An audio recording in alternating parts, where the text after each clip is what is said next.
Time now for StatCast, powered by Google Cloud. Ohtani and Trout. Let's focus in on these two guys. Their longest homers this year. Well, Ohtani reached that today. Well, so did Mike Trout. Poor Lance Lynn. Poor Lance Lynn. How about Shohei Ohtani? We can't overlook how special this is, but is this the best start to a season for this superstar player in Shohei Ohtani? And there are many different ways you could look at the numbers. Strikeouts, he's still premium star. What I think is interesting is opponents' average this year, he's giving up no hits. There's a chance, CY, he could throw over 170 innings. Right. And not surrender 100 hits this year, which would be the first time it's ever happened. But if you look at these numbers, OPS in 2021 was a little better, K per nine a little better, ERA a little better in 2021.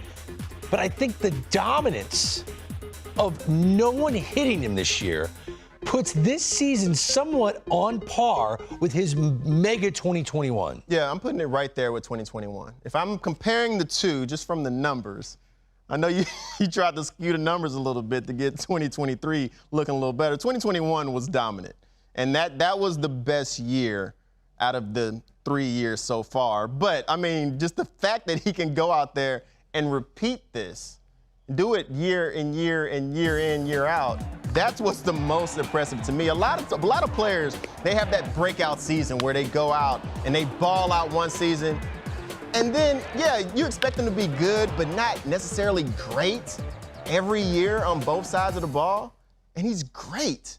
Like, it's so fun to watch because I really love all the other people who say, man, he can't continue to do this. Oh, you know the injury bug's going to catch up to him. Oh, you know he's going to get tired. Or you know he needs enough of that. Enough of that. We need to start enjoying. Why are we worried about when it's going to end? Yes. Enjoy it while we have He's it. Proven that he is capable of doing this, and we should just, until somebody shows you that they can't, why not just believe what he's showing you on a year in and year out basis? And I love watching it. I mean, it never gets old. It's fascinating. I love that he's able to replicate what he did in 2021 this year as well. But he didn't win the MVP last year. The guy who won the MVP last year is playing great baseball again, Aaron Judge. I was having a heated conversation with our researcher, Matt Baker, who will admit that he is a Yankee fan.